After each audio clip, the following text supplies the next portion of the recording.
Welcome back to College Kings with your boys, Nate Dogg and CDM. How you doing, brother?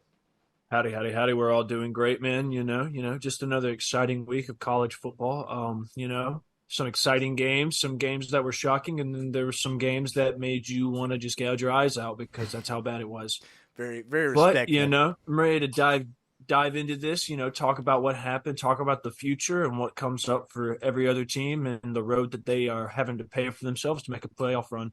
Yeah, because it's here, man. Halfway through the season, it's kind of start have to look a little ahead. So we're gonna lightly recap these games, but also mainly look ahead to these teams because all these teams we're talking about, they have playoff implications. They have their eyes They on the playoffs. They all have the road in front of them. So it's right there, man. It's right there in front of Oh them. yeah, they paved their own path now.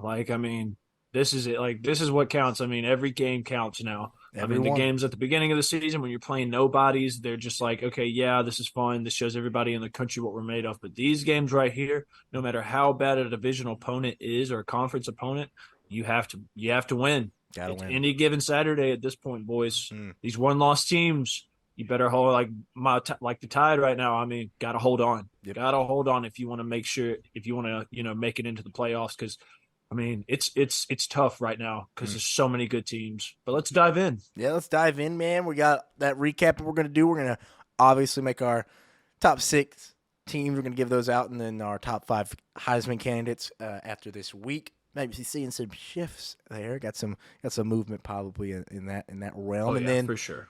our first official playoff predictions. Does it mean anything? No. We still got a No. lot of big games, but we want to do it because, hey, it's fun. We're going to start doing that weekly from now on, kind of update that. And then we're going to look into next week's games and give y'all our records so far. Newsflash, CDM is beating me right now in that record. Find out what those records That are at the end of the that pod. Colorado pick. Colorado saved me. It's holding on Colorado strong. saved me week 1. It's holding on strong for CDM. Holding on Hey, strong, man. let's do this, man. Let's get into some of these games last week. We had some massive rivalry games and nothing bigger than the Red River rivalry. Red River shootout. Oklahoma claims. What is the golden hat? What is that called? Is that Yeah, the cowboy hat. I'm guessing I it's think it was. cowboy I think it hat. was a cowboy hat, golden hat, something like that. But they As beat. much as we've watched this, we still don't know that trophy. Yeah, I don't know. whatever. Red River rivalry game, Red River Yeah. shootout. They beat the Longhorns. Massive game. They beat the number 3 team in the country. What a game it was. You kind of What called a it. game. You kind of called it going into that one, saying this might be game of the year, and it definitely is going to I be think in it. consideration. I think it lived up to the hype. I Oh, mean, didn't it? with 2 just star-studded teams coming into this, Oklahoma coming in with Brent Venables' second-year defense. Last year it was a 59-0 game in this. I mean, Texas came in and just waxed this, and plus Dylan Gabriel didn't play in last year's game due to a concussion. Yep. So I mean, that was also a big change. But this one felt different for sure. It I was mean, so with Dylan different. Gabriel being in there, and then Quinn didn't play his best game either. Quinn didn't play. I thought it was going to be a big quarterback matchup. Both quarterbacks were going to go off. I had this game going into overtime, and thank goodness it didn't because Texas was catching momentum at the end of the game. I mean, but Dylan Gabriel looked so poised that entire game. I mean, that first drive you saw after they got the interception, which was a great defensive play. Um, it just seemed like he was so poised after that QB draw up the middle for a touchdown. And then coming out in the second half after they get the ball back and going down there 75 yards, scoring another touchdown, making a 10-point game. I mean, he played so much better than anybody I think thought he would do. Just because he didn't get to play in this game last year. Quentin just didn't look comfortable. I mean, how did you feel about the way Quentin looked in this game? Yeah, it was a little shocking, and it came down to me that they put themselves in a hole early. Oklahoma came out ready. It felt like I don't know. I don't want. They definitely no one looked at each other over each other, but it felt just like Oklahoma. And it's shocking because Texas has had the big game. They had the big game Yeah. against Bama. It felt like, hey, they're going to use this to their advantage. They know what these big games, what it takes to win. And Oklahoma just looked like the more veteran team. It was weird to see for a team that I has think all these new guys from the transfer portal. I mean, like, half their defense is transfer portal. A lot of their offensive line. I mean, this team's reconstructed over an offseason. We talk about, I think they had the second or third most players in FBS behind Colorado when it came to the transfer portal. Something crazy like that. It was like 40 players or something. So it's an entirely different team. So it's shocking to me when it comes to Quinn. I haven't seen him that gun-shy in a minute. And is it Oklahoma's good defense? Because they got a really good defense. I don't know. It just didn't feel like he was trusting anybody on the field. There's like a lack of arm, talent. It was weird. I was shocked to see what I saw from Quinn, to see him get outplayed thoroughly, and it wasn't just game for game. Dalen Gabriel looked like the better quarterback all in all. Oh yeah, for sure. I mean, he after that first interception, he looked scared to really push it downfield. Yeah, and and then that second interception came, which it was a good play. A tight end delay. He was wide open. The defense just made a really good play. Brent Venable is such a defensive. Do you remember those Clemson teams that had such defensive talent? I mean, those championship caliber teams. And for him to take that over and just, last year it wasn't good. It didn't look fresh on that Oklahoma defense last year. Mm-hmm. You give him a year. Transfer portal hits, man. Transfer portal right now matters for so much teams. So many teams depend on transfer portal players now because there's so many diamonds in the rough. You don't know who's going to hit and who's not going to hit, because you can go out and get a former 5-star recruit who didn't get much playing time or did get playing time, and he'd come to your school and he'd just be a bum. I mean, he wouldn't know what to do. Transfer portal matters, but it also matters on coaching. And I think that Texas got out coached in this game. Yep. I think their coaching staff came in prepared, came in ready for what Texas was known to do, which was have explosive over the top plays, explosive runs, and not really leaning on Quinn's arm most of the time, but leaning on him creating plays, opening up the pass game more with improvising out of the pocket, and he just couldn't do it. But that Oklahoma front seven, dog, is dirty. Those linebackers were head hunting him, they were filthy, and they came up with so many clutch stops, dude. And the turnovers helped them so much. So that's what I mean. I think that Oklahoma really did come in here as the better team, and Dillon Gabriel, for final drive after that late field goal, 5 plays, 75 yards, a minute 02 taken off the clock, and that pocket collapsed, and he found that wide receiver Henderson in the back of the corner, in the corner of the end zone. Amazing play, unbelievable, man. It was surgical. It was veteran. It was the moxie. It was so impressive to see him just fully take control of that game, because like you said, Texas had all the momentum. It felt like at the end of that one, Oklahoma really kind of started to coast a little bit with that 14-point lead, and I was just kind of like, this is why is Oklahoma doing this? They've been so. I thought it was about to be another classic choke job. It was starting to feel like that. Once Texas takes the lead, you're just like, what and how is Texas going to – I texted it to you. It's like, this hasn't been a perfect game, but if Texas wins this one, this is a championship win. All the games aren't going to be pretty. Oh, yeah, for sure. And you're not going to have a perfect game every game. You're not going to beat every team by 15, 20 points. You're going to win games where you're not playing your best. Quarterback doesn't show up for 2 quarters and stuff. If you can somehow win those games, these massive games – man, that's awesome. And Texas just could not make a stop. And that's not taking nothing away from Dillon Gabriel, because Dillon Gabriel willed that team to a win. That last drive was his Heisman moment. That was Dillon Gabriel's Heisman moment. We talked about it, man. Yes. That he needed that drive to solidify himself as the man. And he did. I mean, Brent Venable has a quarterback too. Yes. Dillon Gabriel can lead this team to a playoff. But I just can't wait for sorry about that. I can't wait for a rematch against in the Big 12 championship, because there's going to be a rematch. And me and you talked about it. They're both got cupcake schedules going into this game, going into the season. So there's bound to be a rematch in Jerry World this year. And I honestly think if it plays out the same and coaching comes in ready to outcoach this Texas team again, I think Oklahoma can sweep Texas this year. But it could be totally different, you know. Hopefully Texas is not too shy of throwing the ball downfield a little bit more. But we'll see what happens. Yeah. When it comes to a rematch, man, it's to me this feels like if they played 100 times, it might go 50-50, you know? 50 wins, 50 losses.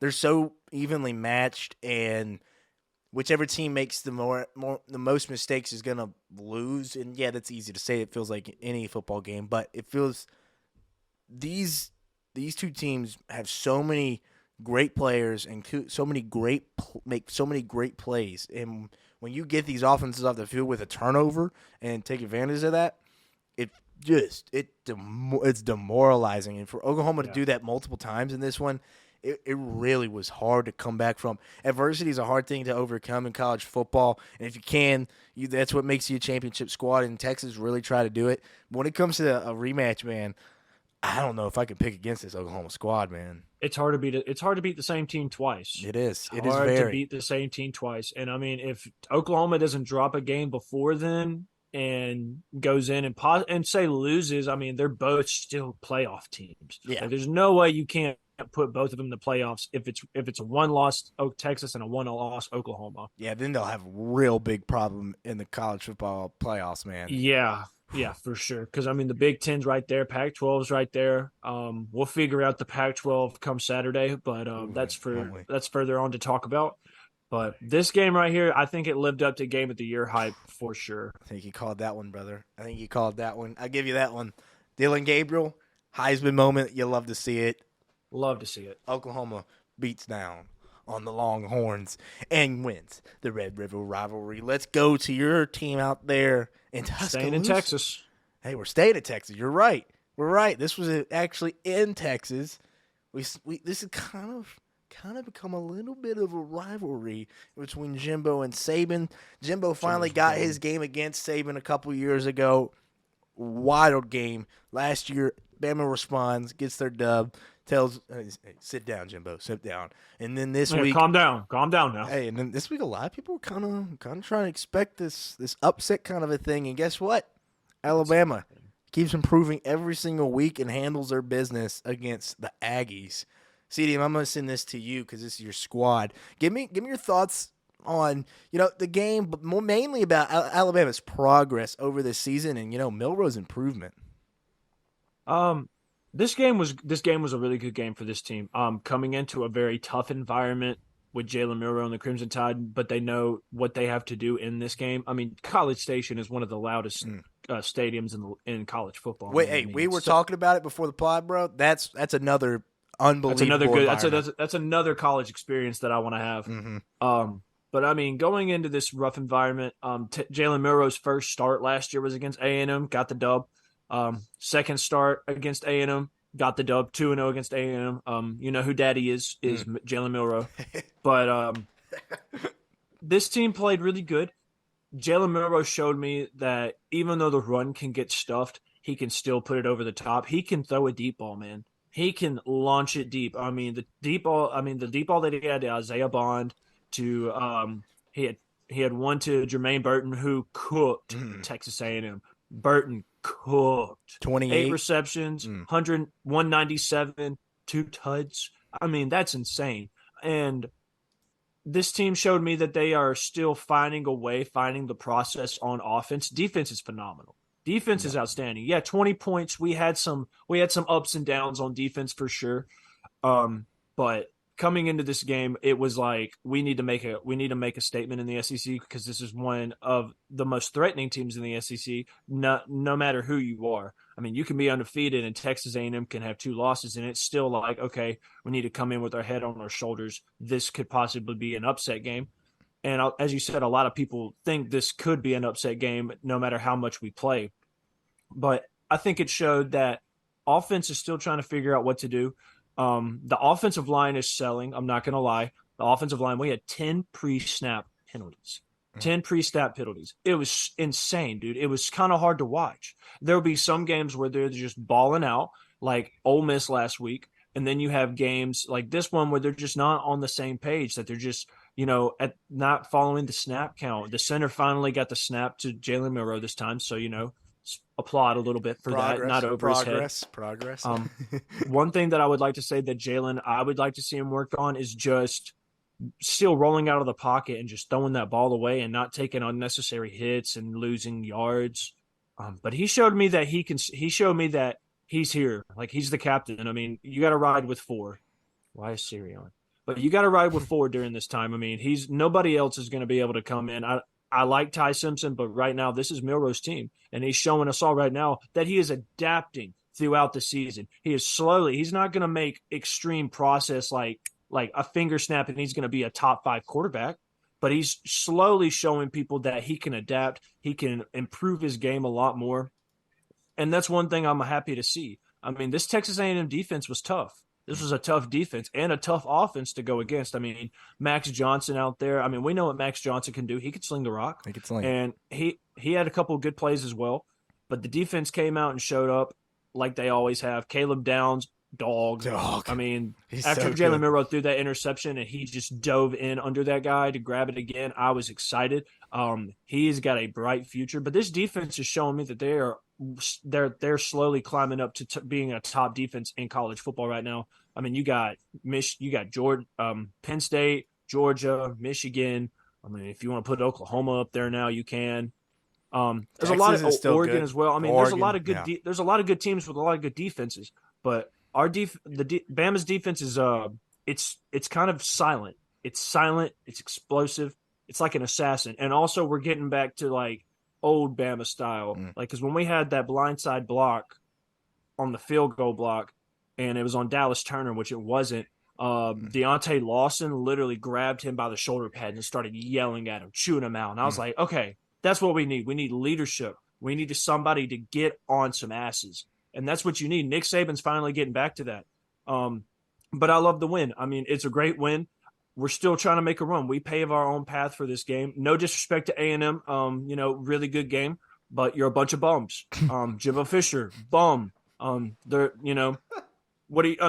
have you been? Yeah, they pay you over $100 million to coach this team, and you can't even your biggest goal is to beat Bama. Your biggest goal is not even to make the playoffs. It's just to beat Nick Saban. So, good game, but Roll Tide, and we get the dub. So we'll see where this takes us. I love it. I respect your passion on this one. The first player I got to bring up is not an Alabama player. It is a player for A&M. Even though, yes, A&M has a great defense, but number 28, Josh DeBerry, burnt toast. That brother, he struggled. He struggled, my man. He struggled hard against Burton. I just wanted to bring him up, but yes, I want to give my respects to Bama. This was the most impressive win offensively in the most different way, because A&M came into this game and said, "Oh my God, Atlanta." He's watching the Braves game right now. Oh my God, we just took the lead. Let's go. Are you serious? 2-run shot. Austin Riley. Let's go. Don't take the jersey off. Let's go. I put the jersey on. We put on 5 straight points. Let's go. 5 runs in a row. Never taking the jersey off. All right, sorry, y'all. Let me get back into my mode. But yes, this is the most impressive win for Alabama this year, only because A&M came into this game and said, all right, we are not allowing you to run the football. It's not going to happen in this game. And I personally did not expect Alabama to win many games if you had to put the game on Milroe's shoulders, and mainly his arm specifically. And 300 yards, he cooked. He cooked. And we're finally getting our playmakers the ball on the outside. Yes. And this game proved that you can't play 8 in the box and say everyone go on an island with these receivers. Isaiah Bond's coming in his own. Jermaine Burton is a veteran that is going to get drafted. And you're seeing the evolution of this offense, and where the danger for teams is, if you want to fully commit to stopping the run, if Milroe has a day like this, he doesn't have to be perfect. Yeah, he's going to have maybe a couple bad throws. It comes with the territory with him. He's not going to be processing defenses like a master. But he can unleash it, and if he gives these guys a chance, it's a 50-50 chance they're going to come down with the ball just because of their ball skills and their just pure talent. So for me, this was the most impressive win offensively for Alabama for that specific reason. Was it a perfect offensive game? No, but these like you said, we said in the past couple of weeks, these 40-point games for Alabama, it's over. Those games are over. When you can put up 30 points, 26 to 30 points, you're feeling pretty good about your chances because I'm not sure if too many teams could score 30 points on Alabama's defense. So when this game came around, yeah, I really liked A&M's chances because A&M, they compete with Alabama. Even though they haven't always won, they've competed. Johnny Manziel days, they've always competed. Jimbo, last couple seasons, has made them some fun games. And for Alabama to go in there with a lot of people kind of doubting them, it was a very impressive, gritty win. I'm really impressed with what they're doing. This defense is top 5 in the country. Now Milroe, I mean, I always thought Milroe was the best quarterback on this squad right now. Ty Simpson has the brightest future, but right now Milroe is the best quarterback on this team. And every single week he's improving, and he's coming out here. I think there's some teams that are saying, Alabama might be right back in this thing if they can beat. Handle their business against an LSU and an Auburn and, win the games they got to win for this regular season.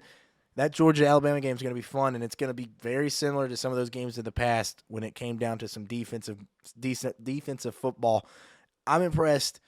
I don't know if they beat Georgia yet after what we saw that offense do this weekend. No. If we play Georgia, we're done.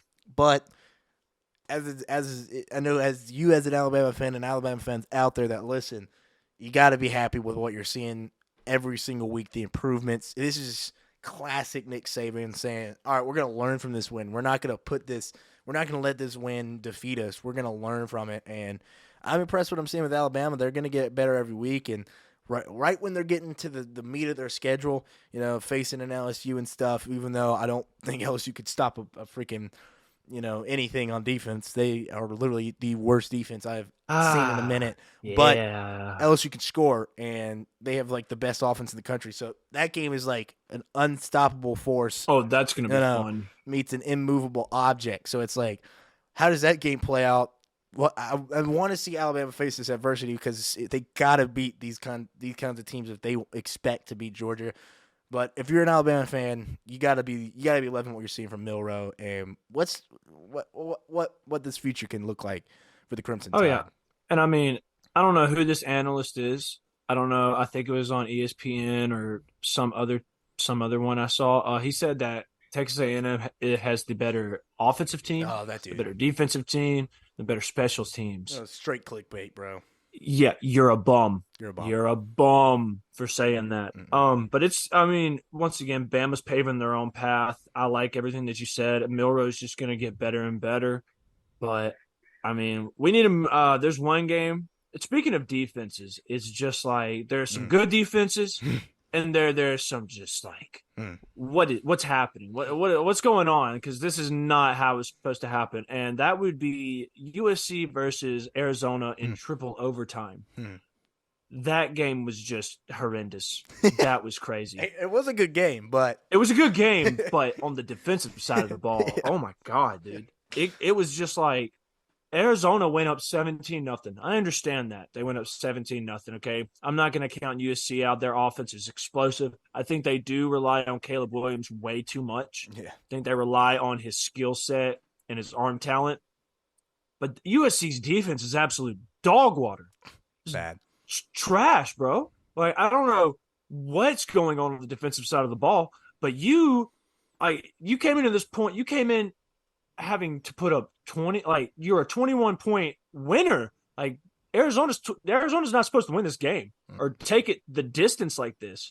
And this is one thing that USC has just been showing us these past 3 weeks. Arizona State 45-28 shouldn't have even been that close.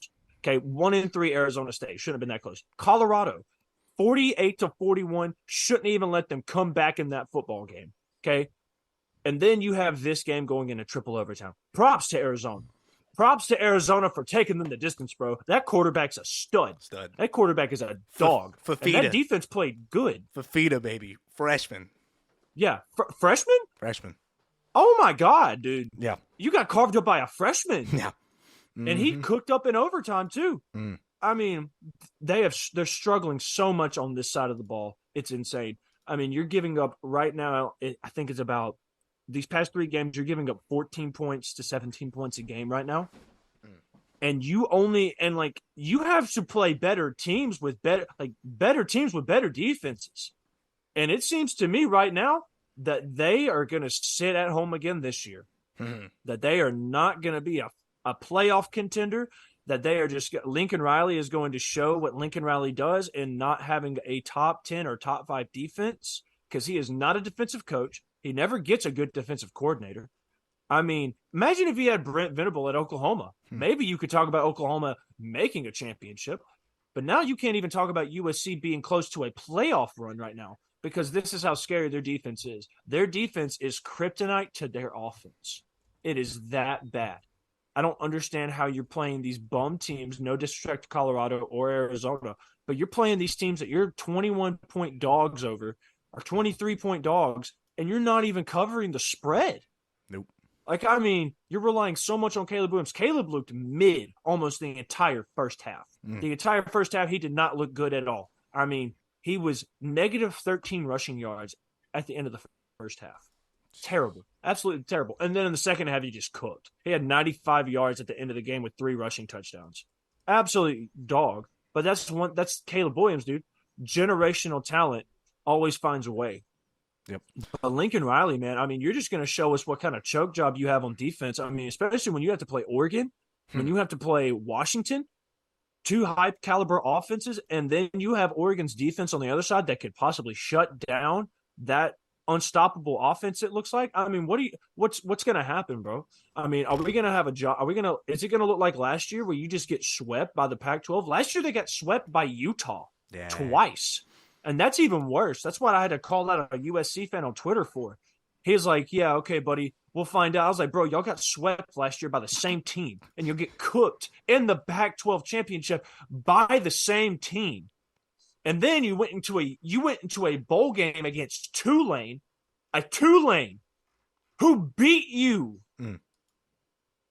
And defense is not a thing in LA right now. Defense is not a thing for that USC team, and I feel like you can agree with me on that. And I promise you, Lincoln Riley will get exposed in the Pac-12 these next coming weeks. He may get exposed this Saturday. I hope he does, because this team has such great talent in the transfer portal as well. They hit in the portal, has such great talent on the defensive side of the ball, and still can't manage to put anything up. Like, I mean, there's no top 5 or top 10 defense on that team right now. If anything, it's a bottom 25 at the least.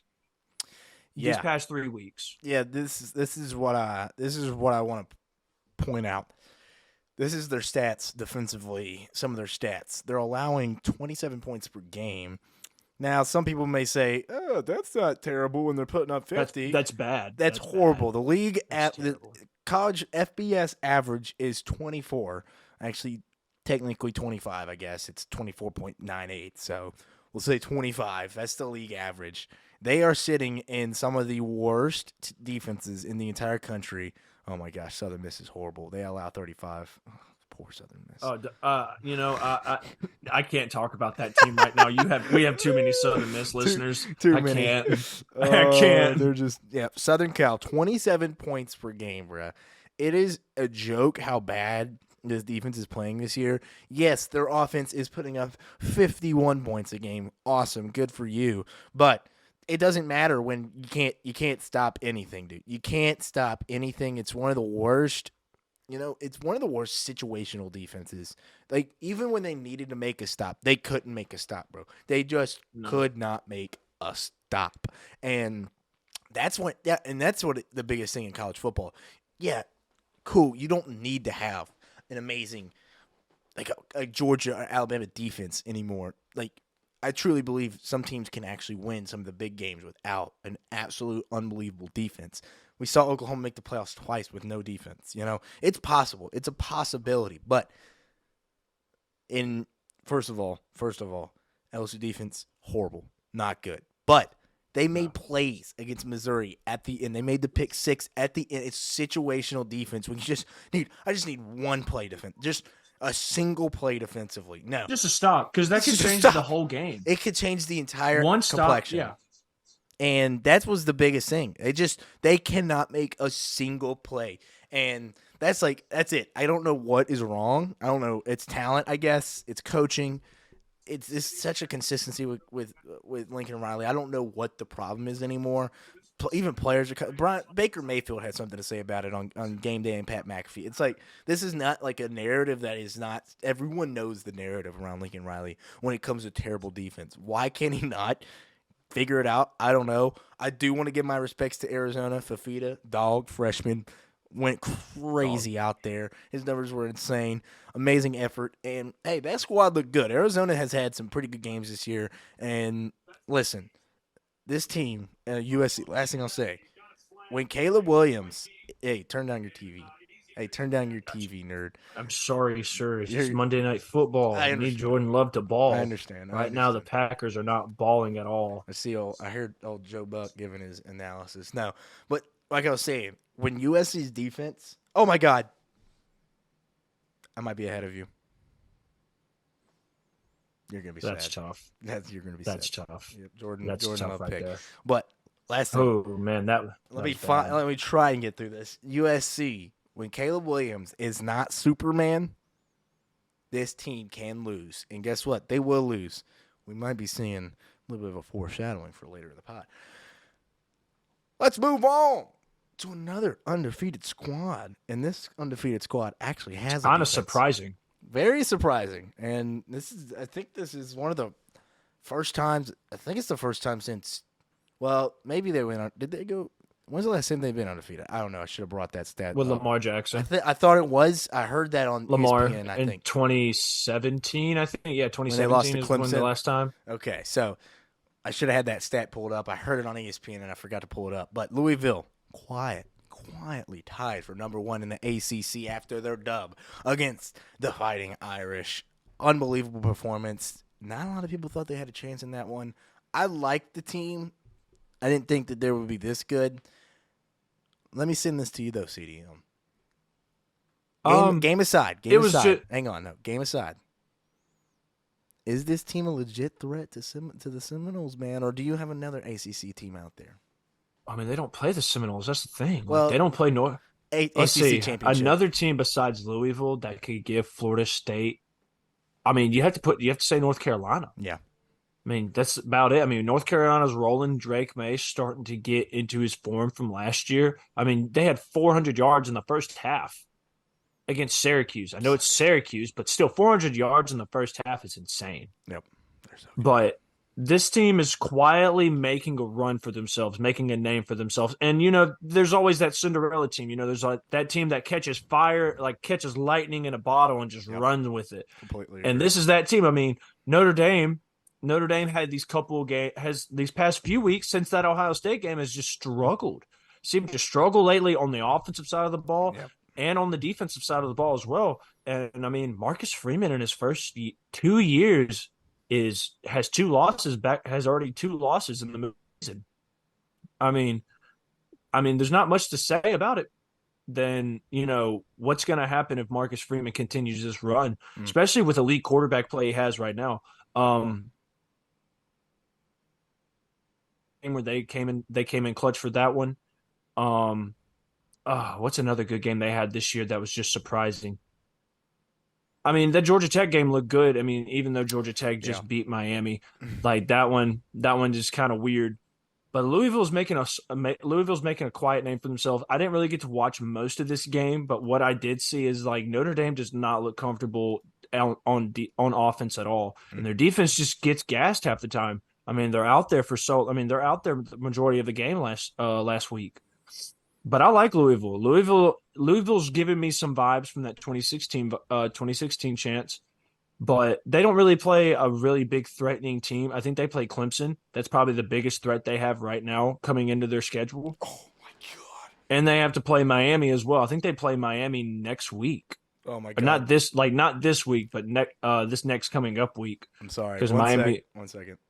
Atlanta just won. Robbed double play. Love this. All right, sorry. What, they won? They won. Wow. 1-1, baby. What? Oh my gosh, dude! I bet you're happy for that. God, we That needed one that was one. close. We needed that one. Y'all needed that one bad. All right, yes, But go back to your point. Louisville's making a name for themselves, especially with the, I'm not going to say cupcake schedule, because I mean they do have to play some teams. The only two teams they do avoid is North Carolina and Florida State, and that is one question that is like raising right now is if all these teams go undefeated, who do you put in the ACC championship? Like, because like none of these teams play each other this year. North Carolina doesn't play Florida State.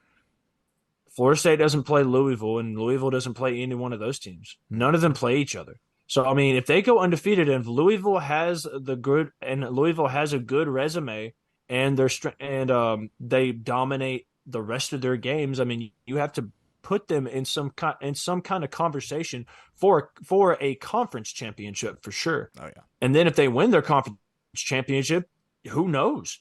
Louisville could be a playoff team. I mean, once again, Cinderella stories are true. TCU was that Cinderella story for last year. Yep. Cincinnati the year before. I mean, I'm not going to say they're going to go in and win, but I mean, it'd be nice to see another team like that go into the playoffs and just change up the narrative. All these same teams staying, all going in there, and just having different teams showing like this 12-man playoff, as me and you have always talked about, is going to come into play so good next year, because there's always these good teams that go undefeated and possibly lose in a conference championship and don't make the playoffs. That's what I mean. This shows it this year that bracket is going to come into play. But I like Louisville, man. They're fun. They're fun to watch. They're always going to be an underdog in their games, and I love a good underdog. But Notre Dame's got some stuff to figure out, especially before this weekend. Mm-hmm. Like, especially on the offensive side of the ball. It just seems like they're so scared. They're so scared to take a deep shot, but they're in the run game. If you shut down the run game, it's over. It's over, basically. You just got to put this in. It's all on Sam Hartman, and that's what I feel like they're doing. But we'll figure it out this coming up week. But good win for the Cardinals for sure. I want them to keep it going, and who knows? I would love to see them in a conference championship, because that would be fun to watch. I don't think I've ever seen Louisville in a ACC championship game before. I know, right? They weren't with. They didn't make it with Lamar, did they? No, Lamar got 2 losses. Yep, lost those 2 games. Yeah. So. Yeah, when it comes to Louisville, they're the fun story. Like you said, they're the Cinderella story. They're the fun story of college football this year when it comes to legitimate, contender-ish teams. They're undefeated. They have everything in front of them. Like you said, they have a hard enough schedule to get enough, leverage to, if they were to win an ACC championship, to be in the consideration, of a possible playoff berth. And like you said, I couldn't have said it any better. This team right here, Louisville, is the perfect example why the 12-team bracket is going to be perfect for college football. Because if a Louisville were to win and beat a Florida State, they still might not make it. But just because the schedule's a little, and so this is exactly why the 12-team bracket is going to be perfect for college football. There's going to be so much parity, and if you lose one game, the season's not dead. And if they were to lose to a Florida State, their season's not dead. But I love this team. Are they contenders? I don't know about that. But this defense has a lot of good players. Plummer, he looked good. I was just looking at his stats right now. He's kind of cooking. He's efficient during this game. They didn't let him go crazy. The Plummer looked good. And guess what? That running back. I got his name pulled up. Let me make an attempt at this. Jahar Jordan. Oh man, that's Yes, I know. I saw that this morning. I said, this is going to be a fun one. Jahar Jordan. I'm 90% sure. I think that's how they said it during the broadcast. 143, 21 carries, 143, 2 tuds, and he has looked unreal this year, man. It's not just a one game. 6.4 yards against conference opponents right now. 7.5 in the season, man. He is carrying the rock. 8 tuds already. 653 halfway through the year. I don't know where that ranks among players in the entire country, but man, I love what they're doing. I love what they're doing when it comes to what this team. Let me rephrase that. This team plays to the game they're playing. They didn't go out here and say we're going to come out here and we're going to go out here and outscore them by 50. They played the game perfectly. Like they controlled the game perfectly. I love what I saw from just that coaching staff. Like I like Marcus Freeman, but he got out coached, and it was a little shocking to see. Louisville's got a lot of good players, man. Like I said, though, is this team, can they compete? Can they go to the ACC championship and actually have a chance? I kind of agree with you. I still believe North Carolina just has a little bit more talent on both sides of the ball. They have Drake May. That's about all you can say. That's what I'm saying. They have Drake May. But I mean, here's Louisville. Okay, so after this, they play Pitt this weekend, and then they play Duke. That's gonna be a fun game. Yep. Virginia Tech, Virginia. Then they play at Miami, and then they have Kentucky. And if Miami and Kentucky are both ranked by those times, I mean that could be enough to push them towards an ACC championship appearance, depending on how the cards are, like how the dominoes fall for all three of these teams. Because I mean, North Carolina always has a way of just losing that one game, Yep. But I think that was a fun topic to talk about. Notre Dame's playoff chances are done. Louisville keeps it going on, but let's stay in the ACC and talk about this master class of just what it was mind-boggling. I was on the phone with you on my way home from work. I saw the score. I was like, okay, Miami won that game. Miami lost the game with 30 seconds left. Yep. You are you have 3 points. Okay, you're up 23-20, or you're up 23-20, and you hand the ball off. Handoff. What's the worst thing that can happen? Oh man, 30 seconds left. What's the worst thing that can happen if you hand the ball off? Maybe a fumble. Miami fumbles the ball, and then Georgia Tech gets the ball back. Georgia Tech lost to Grambling, lost to Bowling Green. They lost to Bowling Green the week before. Yeah. And they came in your house and you gave them what they needed. You gave them hope. They saw the light at the end of the tunnel, and I swear to God, they just sprinted. They had Usain Bolt speed and ran. And Haynes King hits that one deep shot down the field, okay, gets out of bounds, or I think he clocks the ball. And then your defense just absolutely just craps the bed. Craps the bed, dude. How do you leave a man that wide open? I mean, Mario Cristobal, go get yourself a Chuck E. Cheese application, bro. You're done. Get the U real fast. Flip it down, break it. It's over with. Okay, that was just embarrassing. Absolutely embarrassing. That was dog water. How do you just not need the ball? Georgia Tech's not even that good, dog. Georgia Tech is not good at all. They are dog water. How do you not just need the ball? Play smart. And then he comes out in the press conference, Mario Cristobal, and says, yeah, probably shouldn't need the ball. You don't say that at all. Man, it's not like my 5-year-old cousin could tell me that. Look at this guy. He watches football. But I mean, come on. You're telling me that you just don't need the ball with 30 seconds? Do you see Nick Saban doing that? Honestly, we did. We did do that, but we threw it out. But guess what? Instead of doing anything, we threw it out of bounds. That was different. We threw it out of bounds. That was different. Yeah, we threw it out of bounds. We won. Yeah. But how do you just not need the ball, man? That's insane. And I know your reaction, you got to see it live. So what was your mind? What was your thought process going on when you saw that happen? I didn't even think of anything of it when they ran the ball. And then I saw the ball come out, and I said, there's no way this just happened.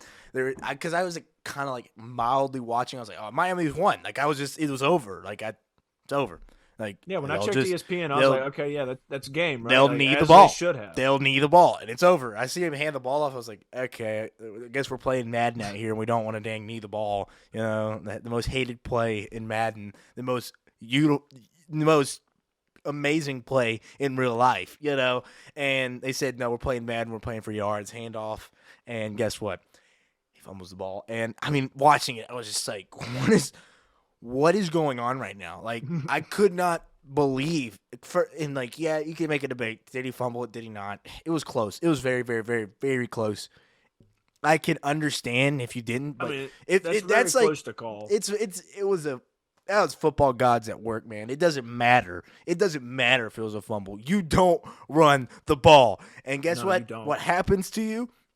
That's also football gods. Leaving that guy wide open, it's just when you allow a team to have a chance like that, you're not going to win the football game. And all I got to say is I'll never in my life ever, ever, ever again defend Miami, the Hurricanes. The Hurricanes, I'll never defend them ever again in my life. I came out here a couple pods and said this team actually looks good. Never in my life will I ever defend this team again. Mario Cristobal, masterclass at the end. It's unacceptable. That's all I got to say. Miami, I just don't understand that. Like, I just don't understand how you look at your offense. Like, you had, like, after that happened, there were offensive linemen on the sidelines just crying. Just crying, man. Like, you made a grown man cry because of your idiotic play calling. Yep. I mean, that game's in the bag. You were still undefeated. You're still undefeated if you go and just knee the ball, and then you're still in the run to make a champ, like in the ACC. Now you're just a laughing stock of college football right now. Yep. Like, you were literally the laughing stock. I thought Southern Miss was. No, this team right here just one up the Golden Eagles big time. I think they did. I mean, they took that title even though Southern Miss looked horrible again this week. Once again, I can't talk about that. I'll hurt feelings. I think everyone agrees. I think you gotta play smart ball, man. Play smart ball, because you literally just ruined your chances at possibly making an ACC championship game and possibly a playoff run. Once again, every game counts. That right there showed it. Yep. That right there showed it. You moment. can say his elbow was down. That was a gut punch right there. Straight gut punch. It's football gods at work, man. That's all I gotta say. Football gods at work for sure. That will never, ever just. I probably won't watch a Miami game again. It feels like these moments have to happen like every 10 years just to remind everybody that any team can win at any given moment. It doesn't just imagine that stadium. Just imagine that stadium. Imagine being a Miami fan, man. Oh my god. Hey, not a Dolphins fan. Miami Hurricanes fan. Being a Hurricanes fan. Dude, Hurricanes there. I don't know how I would react to that loss, man. I literally would that would probably be as bad as LSU's loss to Troy. And that was a terrible loss, man. So it's like no, that one was just this one that one was bad. This one right here was just stupid. It's just pure idiocy, man. It's just man. Miami used to be a top team, but now they're not. No. So speaking of top teams, hey, nice transition. Let's go. Let's get into these top teams, my man. We got our top 6. We got to get out here, and we also got to give our top 5 Heismans. Let's start with these top 6 players. I mean, teams. After 6, man, that would be hard. That is kind of a fun debate. Maybe we could have at some point. But we'll talk about that later. Yeah, we might have to. Top 6 teams in the country after Week 6. This is obviously a little bit of a highlight to our top 25, which you can find on Nate Dogg Sports NDS _CFB. You can find that all out there on Instagram, Twitter, and Facebook. Let's get these top 6 teams. I don't know if there's going to be much movement in your top 6, CDM, but you start us off here. What do you got? 6-1. Okay, so 6-1. Going to take Penn State. Penn State at 6 right now. I think they had a bye week, correct? Or they played some – yeah, they had a bye week. So, I mean, they're going to stay the same. Oklahoma at 5. You got to put them up in the top 5 after such an amazing, crazy, fantastic win that they had. They are a top 5 team right now. They are. There's no debate about it. I mean, you see it on paper. You see it on the field. You see it in the coaching staff. That team is a top 5 team right now. So they're Florida State at 4. I think they deserve the move up, especially since Texas has lost now. Texas is no longer in the top 5 at the moment. So I'm going to put them at 4. Good win against who they play. They played somebody. FSU played who? FSU? Yeah, FSU. Who'd they play? They played. I got it right here. I have it pulled up. They played the Virginia Tech. Okay, yeah, they played Virginia Tech and smoked them. Their running back had over 200 yards rushing and 3 touchdowns. Like on 12. They're running the ball a lot. They're running the ball a lot more efficient as well. Yes. Like when that LSU game came around, they only averaged, and like a couple games after that, they were only averaging 3.5 yards a carry. Good catch. That's not Devontae Adams. Why are we not giving Devontae Adams the ball? Hey, Jimmy looks good on that. Hey, okay. But Florida State, they're looking a lot better in the run game. It's Mm, starting to open up a lot more and not relying on all their playmakers on the outside. I mean, yep. there's nothing wrong with that to get them cooked up, but if you balanced it out with an elite run game, there's no stopping your offense. So Florida State at 4, Ohio State at 3, and which is really weird because it's just they struggle. Yep. I'm not confident in Ohio State at all. I'll be honest with you. I'm not. Like offense and defense, I'm just not confident. They haven't really played anybody yet, but the teams that they have played, they have just giving that these other teams have given them trouble. And Ohio State seem to not answer any of like the adversity they have right now.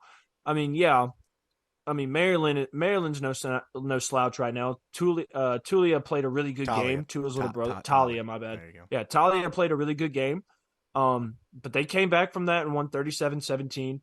So good for them. Michigan at 2, and you're gonna think I think you would agree. Most people think I'm right there. I think Michigan is the number 1 team in the country right now. They had the I best think roster, I think. I think they're so deep, dude. They're It's so so talented. deep.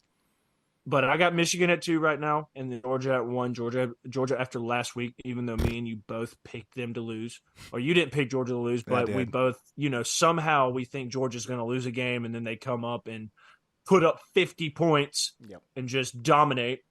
Brock Bowers is a stud. Carson Beck looked good last game. Mm-hmm. Carson Beck looked really good, efficient throwing the ball. Yep. I think at one point he was like 11-11 Cooked. for 3 touchdowns. Like, it's stupid good. And then, I mean, Michigan and Georgia, there's a toss up between either one. But Georgia right now, the defending champs, hasn't done anything to lose that number 1 spot. But that was my top 6: Georgia, Michigan, Ohio State, Florida State, Oklahoma, Penn State. What about yourself, my man? Yes. 6-1. I hear you, man. I'm kind of with you when it comes to some of these spots. Starting at 6, I got to keep the Nittany Lions there. We might see some movement with the Pac-12, obviously, with a big game this weekend, but Penn State, off of a bye, hold their spot. Not much to say. I love their defense. It's best in the country. They're going to hold that spot until otherwise, probably. Number 5, I came to the season really high on this team. They haven't showed me enough.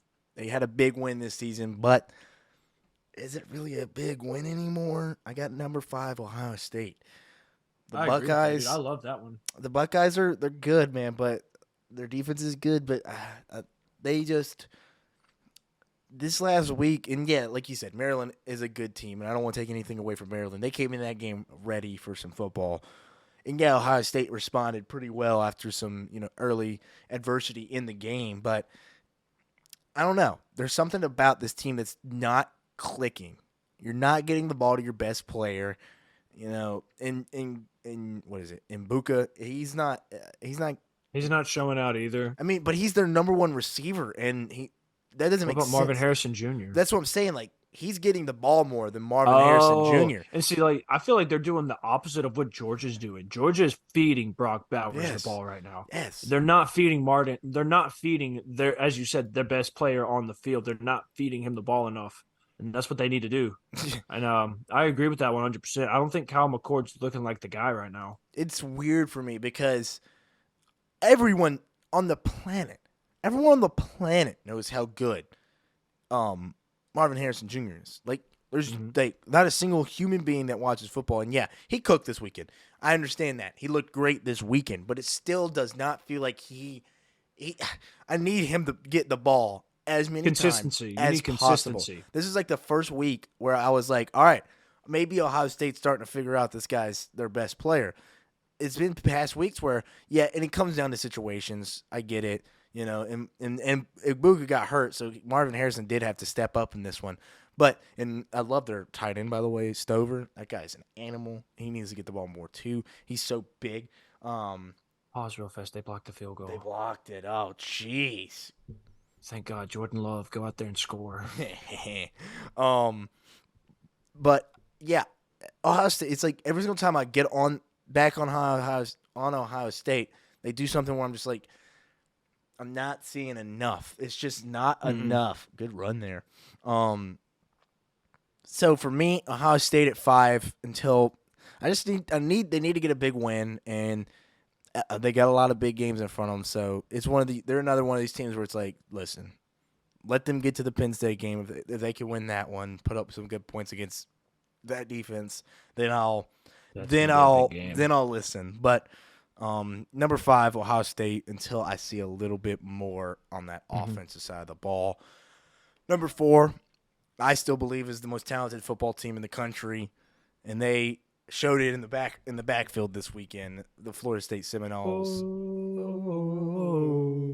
They are very good at football, man. Trey Benson's starting to get his touches that he deserves. Only 12 carries, like you said, 200 yards, going absolutely bananas. A ridiculous football game from him. Domination. And I love this lineup. The receivers are ridiculous. The defense is starting to play good football. I mean, not starting. They've been playing great football, and they're getting better every week.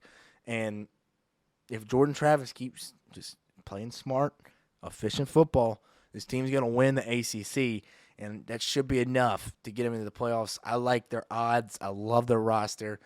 A lot of teams like this squad, and I still believe they have the most talent in the country when it comes to starters. When it comes to depth, that's a different thing. But when it comes to their starters, their star players, man, Florida State's got them every freaking where. I mean, Keon Coleman's still there, man. I've not seen that man I haven't seen him disappear yet. That's the thing. Like, they're constantly finding ways to give him the ball. God, that was a terrible pick by Jordan Love earlier. Dude, that was disgusting. It was so bad. Right to him. Just right to that linebacker. But read him like a book. Read him bad. But Florida State, like I said, talent-wise when it comes to their starters, I love what I'm seeing from these guys. And, hey, you never know. They got everything in front of them. I'm a big fan of the Seminoles.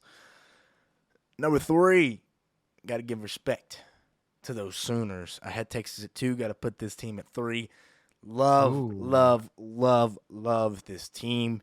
They have so much skill. They have so many players. They have great coaching, and they have a guy at that quarterback position. Dylan Gabriel is a freaking good quarterback, man. That guy is so good. Like we talked about it off the pod and when we were on the phone about it's the little things, man. He creates plays. He's not afraid to use his legs. He could throw the ball in a keyhole. He's got arm talent like crazy. Underrated wheels. Like, he is legitimately fast. He's got a little bit of that Caleb Williams in him. It kind of reminds me of Tua when he slings the rock down the field. You know, he's got a lot of intangibles that, you know, can win you a Heisman, first of all, but also win you big games. And he showed that. He's had the first legit Heisman moment of the season. Got to give respect. And he's been balling all year, dude. Like, he's been throwing like 4 or 5 touchdown games. Besides this game. This game was not the throwing touchdowns, but that final drive showed it for sure. He just locked in, and I mean, he's unbelievable. Oklahoma's really good. Heisman moment, dude. As you said, Heisman moment. Yeah, he was so good. So I got to give respect to those Sooners out there in Oklahoma. Boomer Sooner. Number 2, and I would agree with these number 1 and number 2. Not going to get too much in depth. Michigan is unbelievably talented. They return so many good players. JJ's playing better every week. They still got their running back duo. The defense is great. Offensive line is a Jim Harbaugh offensive line in college is great. The receivers are talented. They're getting better every week. The depth is insane. We talked about it too. If there's a year for Michigan to win it, it is this year. And they're coming out, and this defense, man, they have yet to allow a 10-point game. I think, once again, they have not allowed a 10-point game. It's insane what we're seeing from the – yes, and I know. They haven't played nobody. They allowed 10 – oh, my fault. They allowed 10 to Minnesota, so 10 and under. 52-10. So, did you see what the Minnesota coach came out and said? What? He said this is the best team he's seen in 11 years of him coaching. He said they are good offensively, defensively. They have depth. They're balanced, and I agree with everything that he said. Yep. Like, that team is so good that you could make a toss up between them and Georgia being at number 1. If Georgia has one more bad game or just has a close enough game, with some team, even though they play Vanderbilt this weekend, if they have a close game with another team, it's just like, is Georgia really the number 1 team? And especially if Michigan beats Penn State and beats Ohio State, then they run like they're probably the best team in college football if they win those 2 games and win their conference. Yep. 100%, man. This Michigan is so good. They're fun to watch. If there was a season that they should do it, it's this year. They've got the experience in the playoffs the last 2 seasons. They haven't looked great. I know they want to prove a lot of people wrong and unwrite that narrative that's around them when it comes to playoff games. So Michigan's on the hunt this year, and I like that team, like their talent, like their depth. Number one, Georgia Bulldogs, what they did to the Kentucky Wildcats was disrespectful, unbelievable Embarrassing talent. Brock Bauer is the best player in the country. No more debate. He is unfreaking real. In my opinion, he should be the first player off the board that's not a quarterback in this upcoming draft. Yeah, I said it. I agree with Marvin you. I Harrison totally Jr. agree with that. I think either him or Marvin Harrison. It's definitely between those two. I believe Brock is he's generational, man. And Marvin is He did just break A.J. Green's touchdown record at Georgia, so that shows anything. He's so freaking good, man. When he dropped the ball, I was like, never seen you drop a ball like that, man. Like, what's going on? This is new to me. What is he got the flu or what happened? He's human. He's human. He's human, and then I think he caught a pass on like the next play for a touchdown. So, I mean, Brock Bauer's unbelievable talent. So fun to watch. Georgia, with Carson Beck playing like this, they can beat any squad in the country. Once again, this team could repeat for a third straight year. The three-peat would be insane. We haven't seen that in since the freaking 50s. I don't want to see that. I'd rather not see that. I'd rather see somebody else. Wouldn't it be hilarious? We're all talking about how we've seen so much parity this season, and Georgia just goes out there and wins a third straight championship. If they do that, bro, I'm just there's no parity. There's no parity, but I mean, I would legit cry, dude. I mean, it easily could happen, but I hope it doesn't. It would be one of the greatest dynasties I've ever witnessed in my entire life if that's pulled off. But I mean, you did witness the Alabama dynasty. Oh, that's what I'm saying. It's one of the best. Yeah. I mean, you got to see Alabama, Clemson had a little run in there.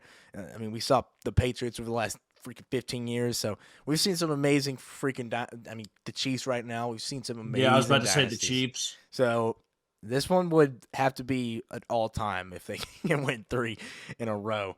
But that's all I got to say about the Georgia Bulldogs. Let's get into this. I like having Oklahoma at 3. I like that a lot. Hey, I respect that, man. Hey, this team's good, man. And I had to respect them. I had a lot of respect for Texas. After what they did to that defense, that I thought was really good. And I still think they're pretty good. But Oklahoma, man, they got so much skills.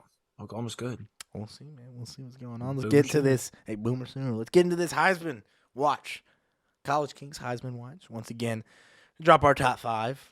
And yeah, I think we're going to see some shifts here in this Heisman top 5. CDM, 5-1. What you got? Okay, so at 5, he's entering back into the Heisman conversation. We got Jordan Travis at 5. I don't really think the Clemson game and the Boston College game were pretty rough. But that was rough as a team for a team in general, not just on him. But I'm gonna put him at 5. He's back in the Heisman competition. Bo Nix, and he got hurt. Yeah, too, he got hurt. He got hurt, but he still came out and won the game. So he's got the grit. He's got the grit for sure. Got that dog in him. Oh, Bo Nix at 4. Oregon's good. Bo Nix is good. Bo Nix is a top 5 quarterback right now in this draft class for sure. I mean, there's a lot of QB talent right now, but I think Bo Nix is in that top 5. I hope his game can transition over into the NFL, just depending on who gets him, maybe like the New England Patriots. But I got Bo Nix right there. We'll actually find out about this one. But my number 3, I got Michael Penix Jr., and there's a battle right there because, I mean, we'll talk about that later, but, that one of them's dropping out. One of them can drop out. Michael Penix right now is just slinging the rock, man. I mean, he is one of the most efficient passers right now. Over 2,000 yards passing. I think 11 touchdowns, double-digit touchdowns. You disrespected him. I think he's got 16 tuds this year. Dear Lord in heaven. Plus, I mean, he's got one of the best wide receiving rooms right now in college football. Yeah, I saw a post real quick. I'm sorry, and I don't. No, continue. This was an incredible post. I thought it was exactly what should be said.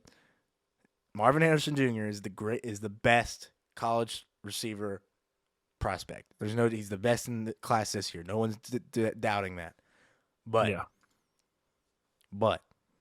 I gotta pull up Rome Odun's, the number one receiver for Washington. I've always had trouble saying his name. Unze Odens. I think that's how you say it. Oh, that's tough. That's tough. That's weird, but he is the best player. He's the best receiver in college football this season. I mean, there is a wide receiver at Missouri. That wide receiver at Missouri who cooks. He's good. He's He's good. good. He's in the Heisman. He's like top. He's in top 10 for Heisman for sure. But Michael Penix Jr. is just tearing it up right now, man. Once again, we'll find out this weekend when he has to play an elite defense. But I got Michael Penix at 3. At number 2, making a giant leap, Dylan Gabriel for Oklahoma. I think he's shown enough right now. I think that Red River game really showed what he was about.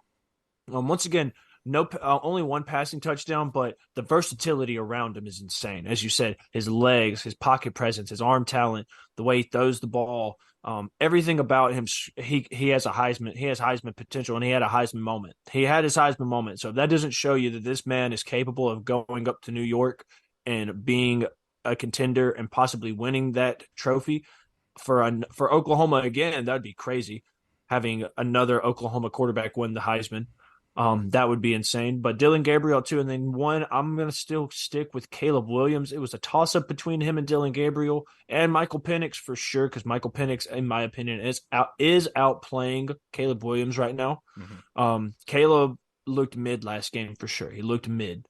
But he showed it with his legs. He showed that he didn't always have to kill it with his arm, that he can do it with his legs as well. As I said, negative 13 rushing yards in the first half. In the second half, 95 with 3 rushing touchdowns. It's insane. So good. I mean, there was one goal line play where they stuffed him, but he showed who the bigger man was and just reached over and got that ball to break the plane. But that's my I'm going to keep Caleb at 1 right now, but I can see that shifting for sure. Especially, once again, this week is another exciting week for college football. But I got Jordan Travis at 5, Bo at 4, Michael at 3, Dylan at 2, Caleb at 1. What about yourself, my guy?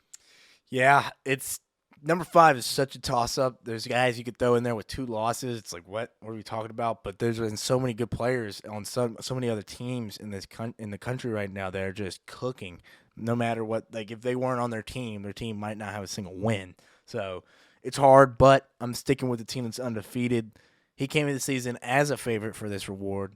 Kind of fell out, didn't start the season great, but now he's playing some good football. Yeah, interceptions were kind of a problem early on. Like I said, it wasn't a great start, but what he's doing with his legs and throwing the ball recently, I mean, he's showing why he is the number 2 prospect. He was at least the number 2 quarterback prospect coming into this season.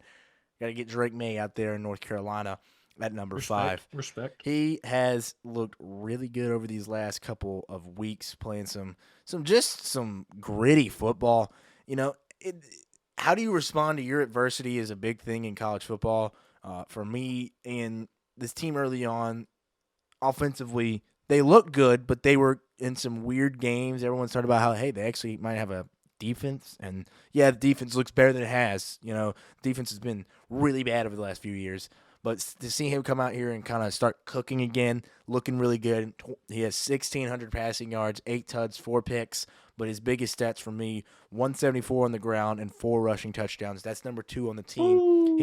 He is finding other ways to beat teams. He is such an interesting talent because he's kind of like Caleb. Caleb is a much better runner, like just pure runner, but Drake, he's like kind of it's hard to compare him to somebody, but I don't even know who to compare him to in the NFL because I don't want to say Josh Allen because he's not that big of a guy, but he's got a rocket of the arm though. He's got a rocket and he runs hard like Josh Allen. So it's like that's why I want to say Josh Allen.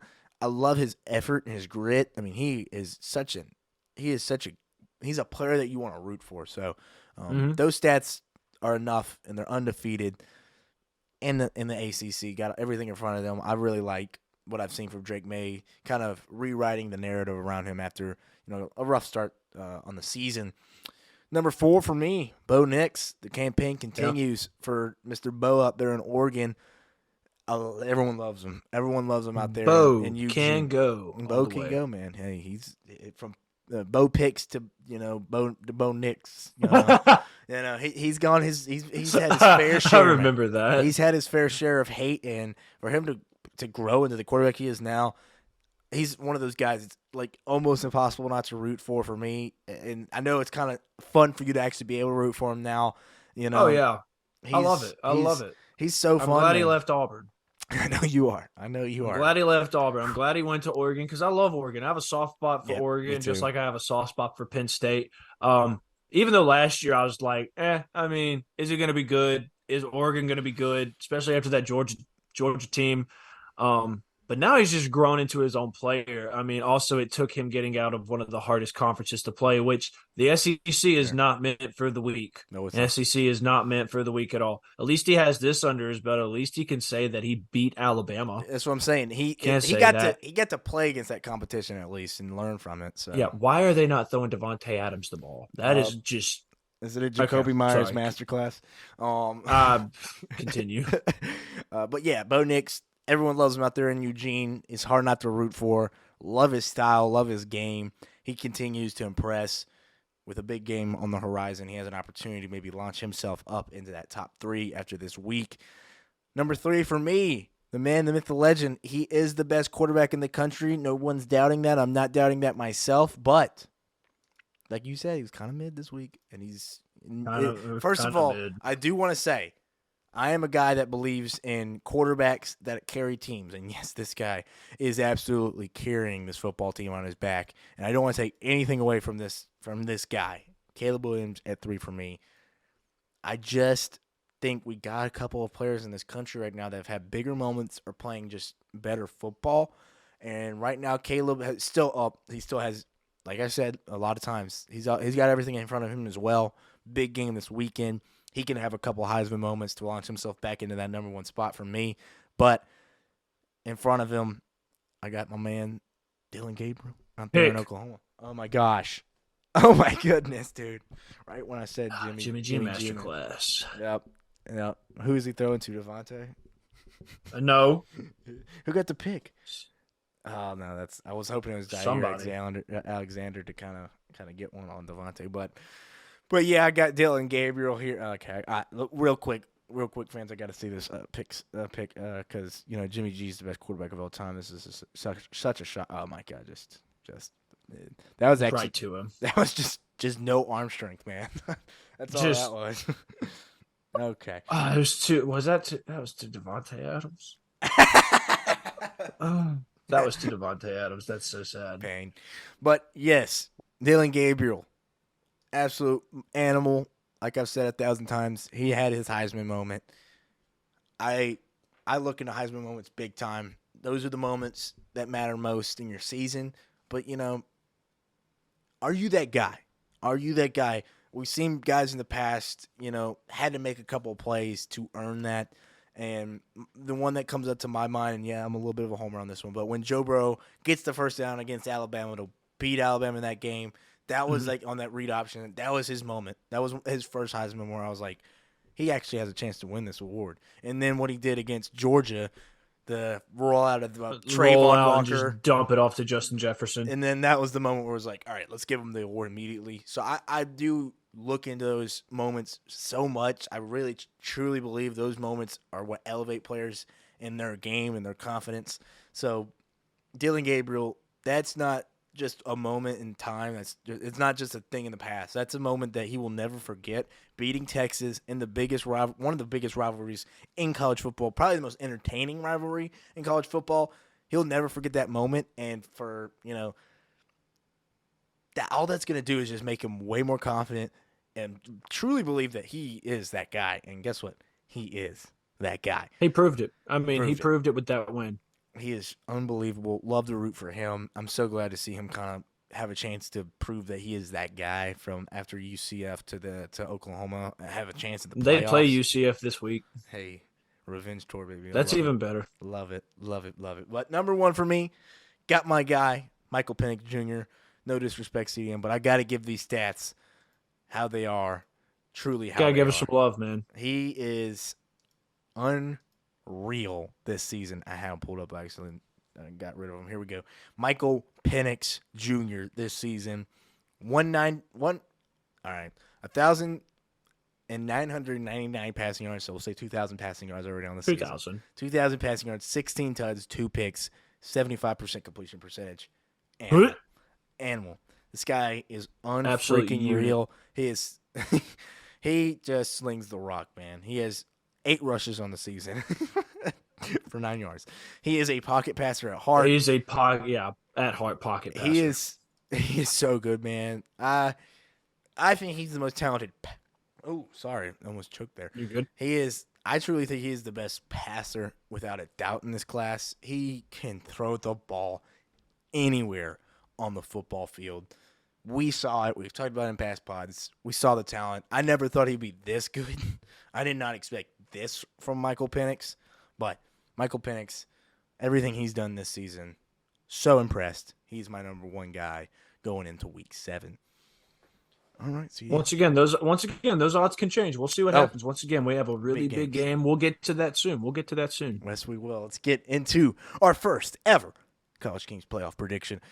Oh man, we made one at the beginning of the year. Let's see how things have shifted as the season goes on. No one's going to be perfect. No one's going to have all the answers. This season has been kind of chaotic too, so it's obvious that we're going to kind of maybe see some teams shift around, some teams that we didn't expect to end here. CDM, start us off. 4-1. Who you got? Oh, okay. Well, I mean, I was really up for grabs on this one because at one point I had Bama, but it was just like, I mean, I don't know right now. It's just like hit or miss, up and down.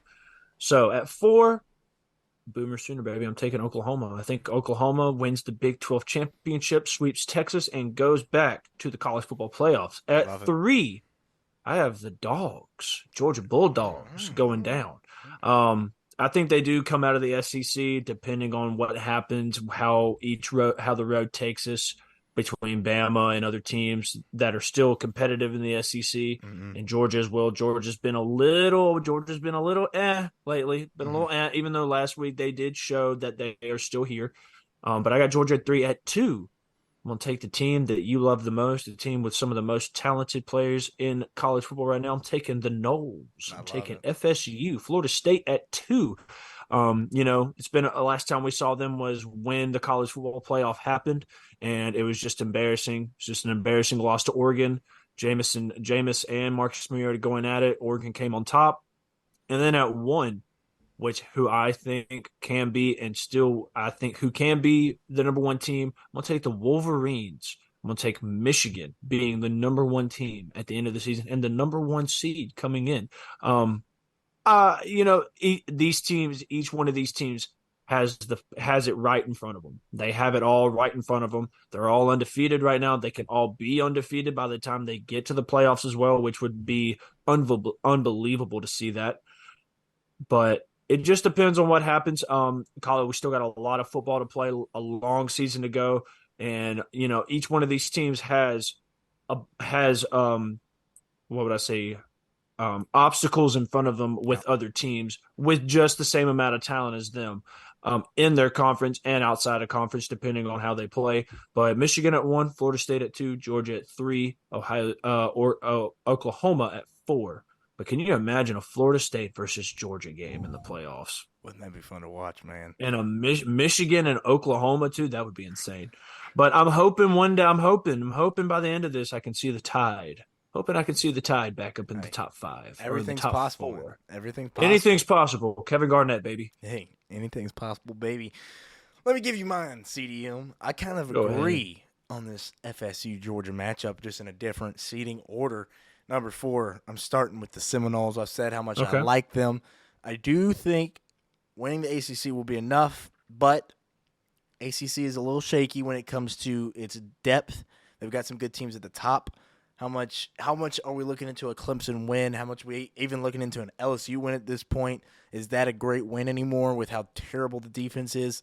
You tell me. I don't know. Them stopping the offense is still very impressive. I love their defense of talent. It's about just continuing to grow and showing that they can actually make some big-time stops against big-time offenses later in the season. That's when it matters. But number 4, the Florida State Seminoles. Number 3, I held strong with them going into the season. I got to hold strong coming into this midway point of the season. I'm going with the Huskies. Washington is going to make the I like it. playoffs. I got to hold strong with that. I felt like they'd make the playoffs. I said it at the beginning of the year. I'm not going to give up on that yet. Washington, their biggest game of the season is this week against the Oregon Ducks. Like we said, we're going to get into that in just a sec. I do believe they will get through any big games they have in the Pac-12. They will win the Pac-12, and they will earn themselves a shot in the playoffs. Number 2, I got Michigan. Like I said, super talented, unbelievable depth, unbelievable skill set. I love their coach. A lot of people do. Not much more to say. I said a lot of things about them when we ranked them earlier. Michigan at 2 for me. They're going to win the Big Ten. You're starting to see who I might have left out here. And number 1, I got the Georgia Bulldogs. SEC team has to make it. I do think Georgia will win the SEC, and that will be enough to keep them at that number 1 spot at an undefeated record. Do I believe they're the best team? I don't know, but I do think College Football Committee will believe they are because that's what the College Football Committee believes in. SEC over everybody. Respectfully, even though they're not the best conference this year. But that is my top 4 at this point in the season. Holding strong on Washington. And I like everyone else, man. But I did leave out the Big 12. That was very, very, very, very, very hard. It's tough. It's tough. I understand. I left out the Pac-12 in mine. And I would love to see Oregon or Washington. USC is not making it. I don't care who you are. USC is not making the playoffs. They're just not good at their defense is not good enough to compete with the teams that they would have to go against. UCLA. These teams would. Oh man, their defense is actually pretty good. I won't lie. Their defense is better than USC's. I'll agree. I mean, they might beat them. Everybody else except Southern Miss has a better defense than USC. I mean, USC, if they made the playoffs and had to go up against a Michigan, a Florida State, a Georgia, they would get spit up. They would get chewed and spit out. That's how bad it would be. Yeah. That's how bad. But, I like our first playoff predictions. Obviously it's going to change over time. Yes. But let's get into these game picks, man. Yes, sir. Yes, sir. Like I said, we got to talk about our records here. We never said we're masters. We're still learning this game of picking games. So many weeks and so many games each week. We've had some really good weeks. We've had some bad weeks. CDM is coming off of not last week, but week 4 had an amazing week. I had an amazing week 2. Other weeks we've been about 50-50, Hey, no one said, and no one's going to be perfect at making these picks, but we are over 500. Do want to point that out. That is a good sign that we at least know football on a 500 level. We know football too. Yeah, we know football too. Yeah, we know football. We're good on that one. We can get these right. Yes, a little bit. At least we know it a little bit, but our records right now, CDM does hold a 1-win lead on me. 19.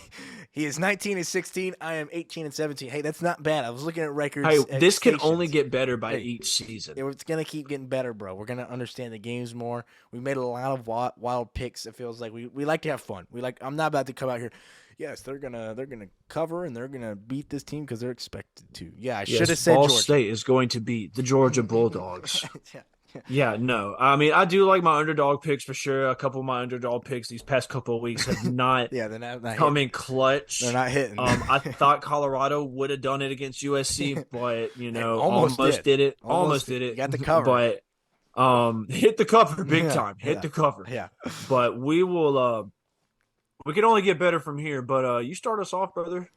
Missouri at Kentucky. Both of them coming off big losses. Missouri just lost to your Tigers in a very high-scoring game. Yep. And Kentucky coming off a just absolute massacre against Georgia, 51-13.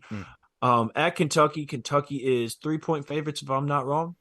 2.5. So, yes. 2.5? Okay, so give us your opinion. Give who you got. Give me your take on this one. Yeah, this is a good one. Like you said, back to both teams off of losses here. It's tough. It's tough to say because, Missouri doesn't have a defense, it looks like, and Kentucky doesn't have a defense. So I'm kind of expecting of a high-scoring game. Didn't even look like they had an offense. Yeah, that's my thing is, like, how legit is Missouri's offense? And Kentucky didn't have any offense. It feels like anyone could score on LSU. So I don't believe we're going to see a 50-40 game. I think we see a little bit more defense, a little bit more mistakes on offense, and some better defensive plays. But I do think Missouri has a little bit more firepower on the offensive side of the ball. Brady Cook had a Sure. lot of good moments. He had a lot of bad. I like Brady Cook a lot. He's a guy that's just there's a couple things he's got to work on. He had some really bad misses, but he also had some really really good throws. So Brady Cook's a guy that's like you're gonna get a couple like 4 or 5 just unbelievably bad throws a game, and then besides that, he's gonna play some good ball. I don't know if he can carry you to a win, but I like Missouri. I like Missouri here. This is gonna be a fun game, I think, but Missouri wins this one 30-26. I got you right there. I'm going to have to agree with you on that one. I am. I think Missouri just overpowers them on the offensive side of the ball. I think Brady Cook right now is playing better than Leary is right now Yes. at Kentucky. I like the offensive pieces they have around him. Theo Weiss Jr., a wide receiver transfer from Oklahoma. The other wide receiver, I can't remember his name. Number 1, he is a stud. He's a dog. I got you.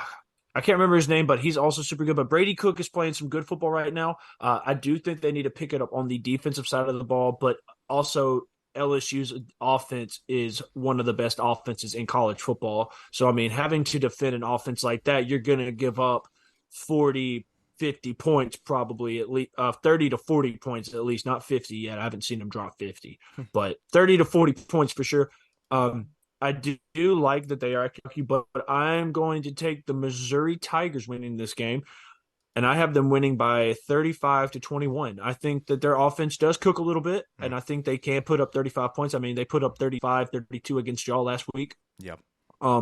So they have a chance to really to have some firepower on the offensive side. So 35-21 Missouri. Luther Burden, by the way, number 3 for him for Missouri. Absolute animal. Yeah, dog. Absolute dog. But I'm going to start off this one right here. We have Texas A&M going into Tennessee, going into Knoxville. Tennessee coming off a bye week. A&M just coming off a loss to Bama. Only a 6-point loss. I mean, not really much to take away. Offense played really good. Defense is still pretty solid at A&M. Tennessee is weird because their offense, they look good. Everything about Tennessee looks good on paper. Yeah. Everything about Tennessee looks good on paper until you see it on the field, and then you see some of the mistakes they make on the offensive side of the ball. Mostly on the defensive side of the ball is the mistakes that they make. Not giving up busted coverage, not filling in the gap when it comes to running. Like Florida, Travis Etienne's little brother tore them up. I mean, they couldn't stop the run. And A&M has got some stud running backs as well, and also Max Johnson, as I said before, looking good early in the pod. Max Johnson's good. And his little brother, his brother's good too. His brother caught a touchdown against us back-to-back weeks where they've had a touchdown connection. That's awesome. Pretty cool. I love that brother-to-brother connection. I love it. But I'm going with Tennessee. Okay. I'm going with Tennessee in this one. I think Tennessee coming off a bye week. Joe Mixon. Not Joe Mixon. You had it. Joe Milton is going to be a little bit more prepared for this after seeing some film as well. I think Bama kind of exposed the secondary problems, especially number 20. If you see that dude on the field, oh my gosh, pick him apart. Just throw the ball. Just throw the ball his way. I promise you. He won't come down with it. But I have Tennessee winning at home. I have a score of 24-21. Okay. I like that. Tennessee 3-point favorites. I like what I see from A&M though. A&M, yeah, they competed and they didn't win the game, but I still like what I see from that defense.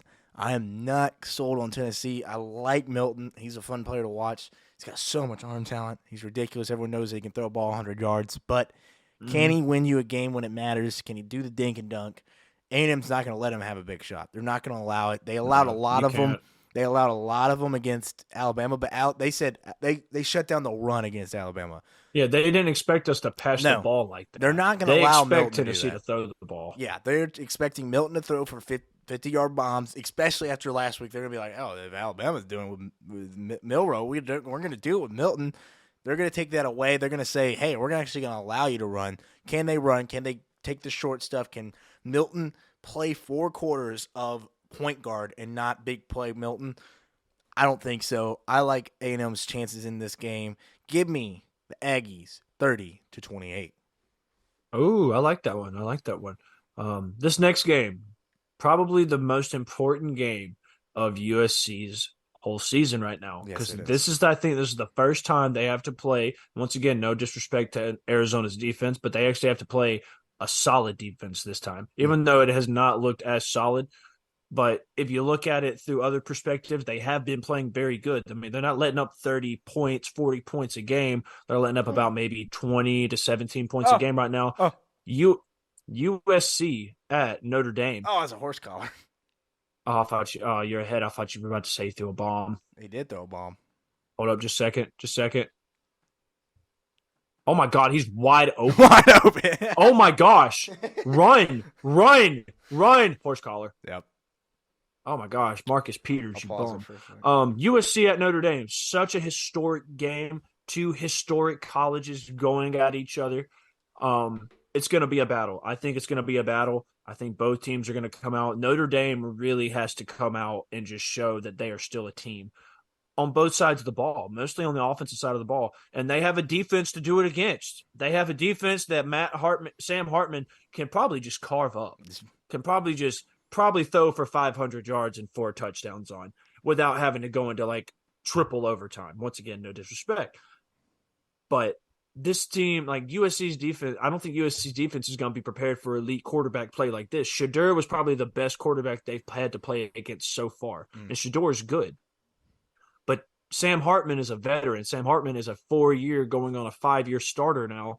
And it's going to be a game. It's going to be a really good game. I think Caleb comes back to what he's known to do, having explosive plays, creating bigger plays downfield, maneuvering a lot better in the pocket, not having to rely so much on himself, more of relying on the pieces around him. So I'm going to take Notre Dame and take Notre Dame 28-24 because I still don't think – I'm not confident in this defense at all. I love the offense. I'm not confident in this defense. I feel like this defense is going to fold. Yeah. And I think Marcus Freeman, this is a proven game for Marcus Freeman as a head coach. If you beat number 9 USC, you're going to go down as a legend at Notre Dame because it's really hard for them to beat USC half the time. I mean, when these two programs play, it's electric. It's always going to be a good game, even though USC kind of got the better of them last year.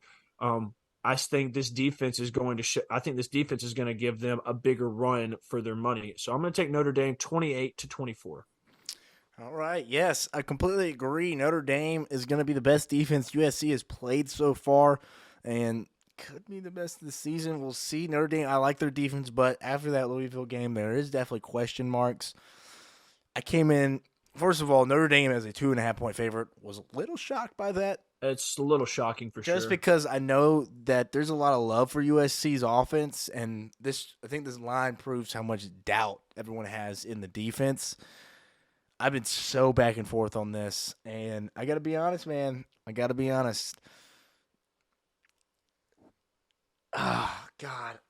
Oh, I don't know. It's a tough one.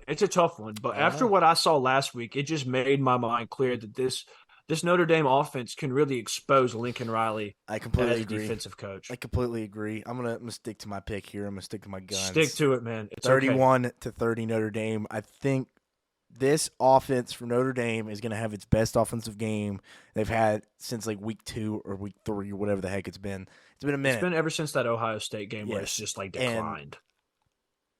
And USC cannot play the style that Notre Dame wants to play offensively. I want to see Sam get the ball a lot more, but this is also a game where you got to keep the ball out of Caleb's hands. Notre Dame is great about playing that style of offense. Keep the ball at Caleb's hands, limit his possessions, limit his opportunities to take over, slow the game down, make enough plays late. I do see a little bit of back and forth maybe late. Maybe the defense is gas out. Plus, USC's defense is not good, so I don't expect them to hold any team to under 30. So give me the Notre Dame Irish 31-30. Ooh, man, that's a tough game right there. That's a close one. I like that one. I mean, once again, this just like I think this is going to be the best offensive game. They have to have an offensive game. They have to. But sticking with some Pac-12 teams, we have UCLA going into Oregon State. Now, UCLA coming off a really impressive win against Washington State. Their defense is good, man. Their defense is good. Their defense can really compete with some Pac-12 teams for sure. Oregon State's weird because I'm not sold on their offensive side of the ball. Mm-mm. It's a weird playing style. DJ's up and down as well at Oregon State, like he kind of was at Clemson. But I kind of like him better just because he's the main guy now, and he's not having to have so much pressure on him. Because I mean, Oregon State's not pushing for a college football playoff; they're just pushing to have a good record. DJ's pushing to get his draft stock up. But I'm going to take UCLA. I liked what I saw last week against Washington State. Offense needs to figure something out. There is some question marks on the offensive side of the ball, but they got it done. But their defense showed out. Their defense showed out against an explosive Cam Ward-led Washington State team. I'm going to take UCLA winning 35-28. Still think it could be a close game, but UCLA 35-28, they get it done. Yeah, both of these defenses are pretty good. Oregon State had a weird game against Cal last week defensively. I still like their defense, though. UCLA's got a legit defense. I know that they're just beating themselves up for the Utah loss. They still probably should be undefeated. That's a Dante game, but he's a young guy. He's a freshman. He's a true freshman, yeah. He had to learn from that game, and he has looked really impressive since that. I do think UCLA has more offensive firepower when it comes to if Dante is playing like we think Dante can play like. He is going to make enough plays. He is very electric. I love what he can maybe do in college football in the next upcoming season. Give me the Bruins in this one, 26-23. Very, very, very, very good football game. A very good football game indeed. This game coming up right now, I'll let you start this one off because this one's going to be funny. This one's going to be funny. Oh, Miami goes to North Carolina. This is a response game for Miami. How do you respond after everybody on the planet in college football world is scrutinizing your coach, scrutinizing your team, scrutinizing your decision-making? Everyone knows they should have won that game, and they still I don't know how you come back from something like that, bro. Like, I just don't. Right? It's got to be so mentally defeating because this team should be undefeated, and now your season's over because of one loss, one mistake. It's crazy how weird college football is. Really crappy team. Really bad team. Really crappy team. You shouldn't have been in the game in the first place. That's the defense you can use, but any team can win on any given Saturday or Sunday or Monday or Thursday. I truly believe that. And Miami did not look good, and they proved that they cannot close a game. Can they come in here and shock the Josh Jacobs? I need that so bad. Thank you, Josh. But can they go out here and shock the world and beat an undefeated North Carolina team? It is a conference, so it does feel like we're going to get a little bit more of a competitive game. The last one was conference, and look what happened. Georgia Tech is an ACC. Yes, they are. That's terrible. Like, I bet Bowling Green's looking at this like, man, we beat Georgia Tech. I bet we can beat Miami. We're the best team in the country. All we got to do is make them fumble the ball. Yeah. They're not going to kneel it. Hey, just knee it. They're not going to kneel it. They're not going to kneel it. No. If this game comes down to a kneeling opportunity, that quarterback is going to take the fastest knee of all time. Oh, Tyler Van Dyke's going to look at Mario Cristobal and be like, shut up. Knee. No, sit down. We're not going to get that opportunity. Mario's like, hey, man, let's run the ball. No. Stop. You have not learned your lesson, old man. It's not going to happen, though. North Carolina is going to go out there, show that they have the superior offense. Miami is going to get a little exposed. They're going to be kind of dragging after such a just defeating loss. Yeah, they could respond. I could see maybe a really good game. I honestly think it'll be a good game early on. North Carolina's defense will give up some points in this one. Van Dyke will respond. He'll look better. But North Carolina's offense is unbelievable. Has been for a while, and they got the kid back, Tez. Finally, he's playing some ball now after getting. Yeah, dude, I'm glad to see he finally got some eligibility. So he's getting playing time. He's getting his feet back under him. He's going to be a good piece to this puzzle. Give me the Tar Heels in this one, 42-27. Dude, it's kind of funny. That's funny. So I have North Carolina winning. I don't see Miami coming back after this. This is just like, that's demoralizing. That is just Absolutely. Like mentally, my mental status, I would not be in the same place. Nope. Like I would not be in the same facility as them after that. I wouldn't even came to practice. I wouldn't have came to practice. I'd have been like, here's my scholarship. Take it. I'm gonna go here. Hey, transfer portal. Transfer. Hit me up, man. Like I'm gone. Hey, Bama, y'all need After the guy. yo, LSU, you need like a defensive lineman. Like I'm wide open. I'm here. I mean, it's just demoralizing after that, and I mean, that's really hard. Ooh, flea flicker. Oh, Devontae Adams. Oh my gosh. Triple No, coverage. it's not. Oh God. Triple coverage. So North Carolina's going to win this game. My score is a little closer to yours. I have them winning 45-21. Okay, so you got a definite blowout in this one. Miami's just North Carolina's just gonna drag them, bro. It's not even funny. Tyler Van Dyke did not look good at all. I forgot to say that back. I forgot to say that when we were talking about him. Tyler Van Dyke did not look good. Yeah, it was his first really bad game. And I talked about him being a Heisman contender. As you said before, you're not going to support them. I'm not supporting Tyler Van Dyke anymore. I'm not supporting. There's Devontae. Oh, thank God. I'm glad you said that before I see it. Honestly. Make you happy. Brings me some love. Oh, don't you remember when Van Dyke was supposed to be this first-round pick, possibly first quarterback off the board? I remember when he was supposed to be better than Caleb Williams. Yeah. Well, okay, not better than Caleb Williams. But people did think he could go ahead of him, yes. Up there, yeah, up there with Caleb Williams, but now it's just kind of he's kind of mid. Yep. I don't see it. Just mid. Don't see it, but 100% agree. North Carolina of the week wins. Now we get this one. Now we get the game of the week. Another great game of the year. Two talented quarterbacks fighting for a Heisman spot, fighting for a Pac-12 championship spot.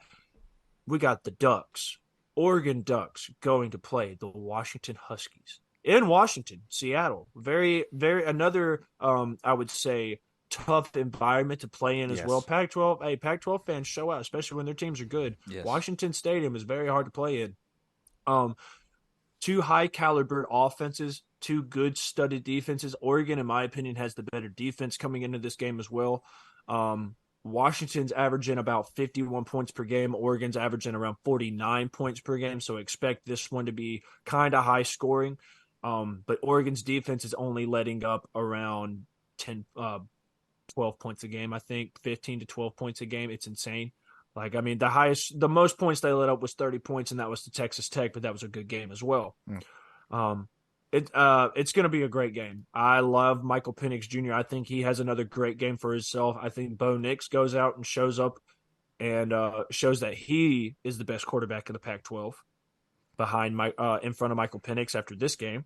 And it takes me a lot not to pick them because I love Washington, I love their offense, and I love Michael Penix, and I love seeing his journey. But I also love Bo Nix's journey in college football, leaving the SEC and finding a place for himself. It's kind of funny because both of these quarterbacks left two tough conferences and found themselves in the Pac-12 and have just have made their own way into each of their respective teams. I mean, both of them looked good in their old teams. Penix at Indiana, Bo at Auburn, but they had too much pressure on their shoulders. I feel like everybody expected so much out of them, including Bo Nix. I think Auburn expected them to take them to the playoffs, him be a Heisman winner. But Oregon, in my opinion, is going to win this game just because they have one of the best defenses in the league. And it takes me a lot not to pick Washington, but I'm going to take Oregon winning this game with a final score of 41-38. It's going to be a close one. I think this is going to be the most points that Oregon may let up this season until they play USC. But I got the Ducks winning this one. It's going to be a close one. It's going to be a battle for sure. I wish it's a 2:30 game, but I wish it was the Pac-12 at night because those are the real games right there. Those are the fun games. Those are the games that, that go on till like 1 o'clock in the morning that you just want to stay up and watch because it's more college football going in the next day. But I'm going to take Oregon winning this one. I think they can get it done. I love your analysis. Very good analysis. Sorry about the doorbell. That scared the crap out of me. I was wondering what happened. I was like, what's going on? Did Siri wake up? I just got scared, man. That scared the crap out of me. People watching are going to see that. But, yeah, this is such an interesting football game, man. Oregon has had some major moments was that Devontae? Thank God. But no, yes. Well, I mean, Oregon has had some highs this season. They're 81-38, 55, 42-42. This team scores the football. They've also only allowed 7, 30, 30, 10, 6, 6. Defense is very good at football.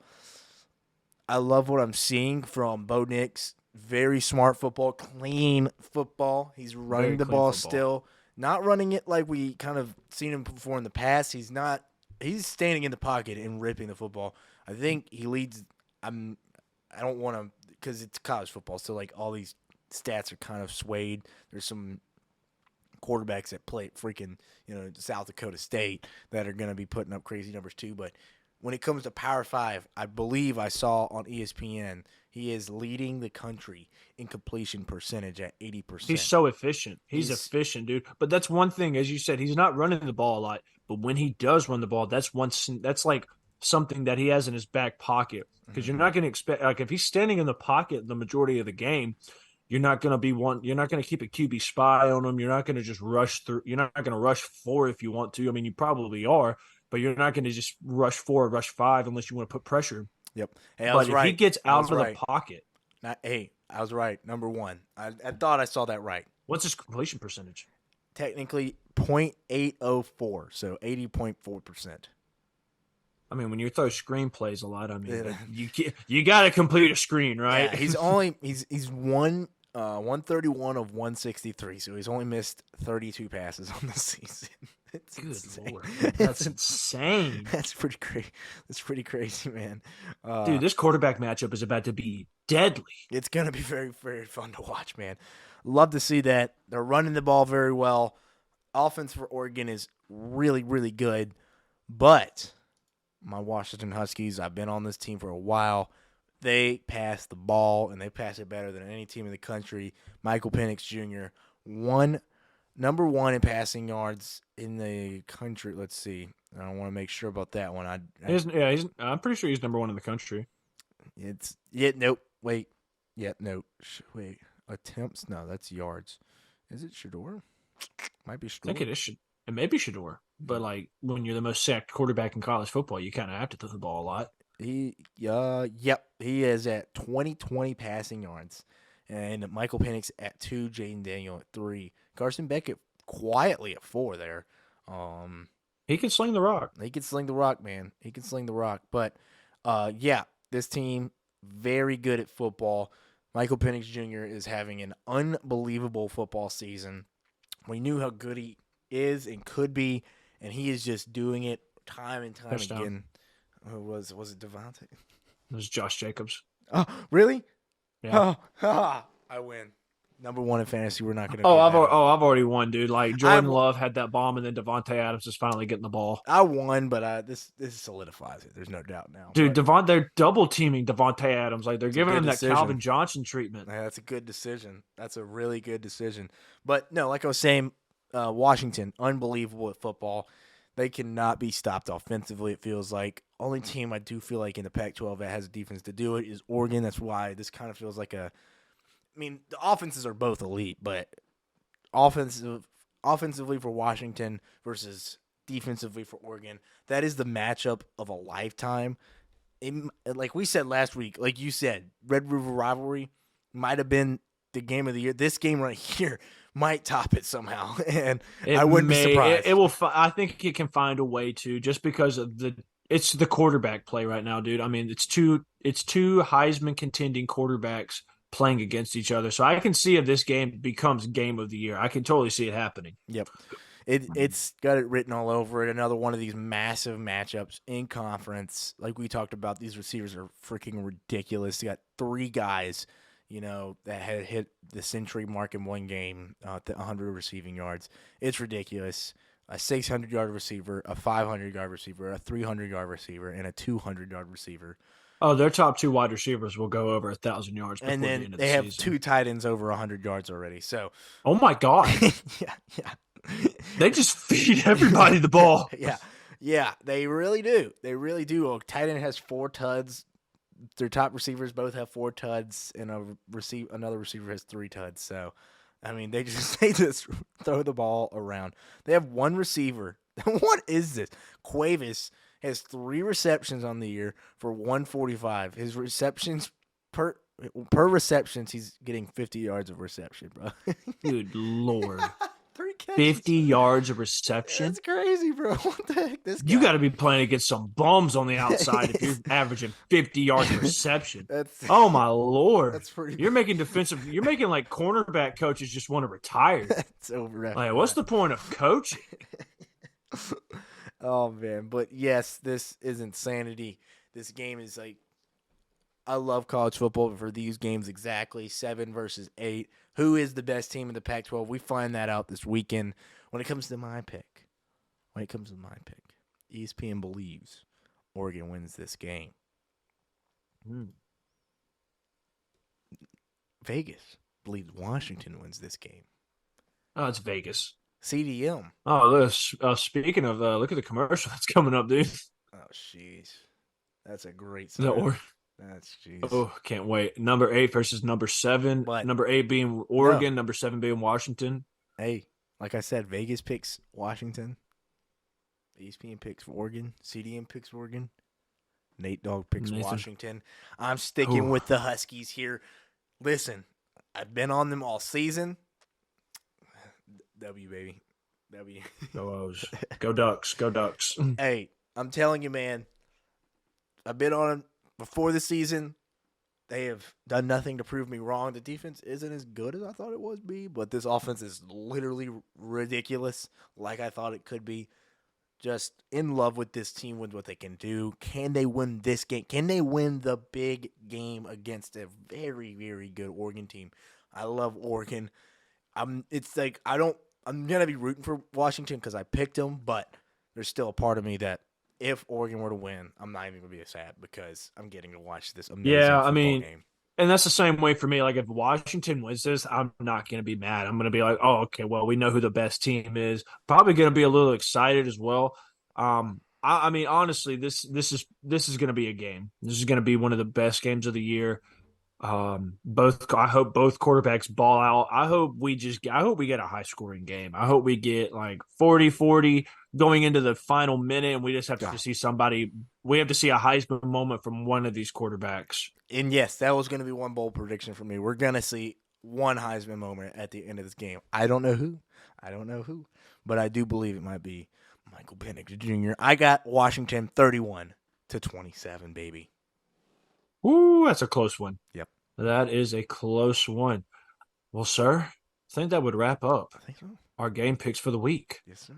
Yes, sir. I think that's going to do it for us, my man. You feeling confident? Confident in that one? Oh, that's a perfect week for me, my brother. Perfect week. Unstoppable. We'll see. I'm confident in that North Carolina game. I'm very confident in that game. I'm hoping, man. It would be such a Miami thing to win that game. It would be a Miami thing for them. Oh my gosh, Jordan Love. Oh, he missed him. Right through the hands. Right. Well, man, another great pod. Yes, sir. Another great week. Yes, sir. Another great week. College Kings, once again, we appreciate everyone listening. Like we have said in the past, go find us on social media, Nate Dogg Sports, NDS_CFB on Instagram, Twitter, Instagram, Facebook, YouTube. Nate Dogg Productions on YouTube. You can find Nate Dogg Sports everywhere. Go follow us. This is where all the content lands. Go listen, watch. We love doing this, and we appreciate everyone that tunes in. CDM, once again, thank you for co-hosting. Always an honor, sir. Always an honor. Yes, sir. Let's see where these records are at coming into the next week, my brother. All right? We'll see. We will see. All right. Appreciate you guys. Yes, this has been another episode of College Kings. Peace. Deuces.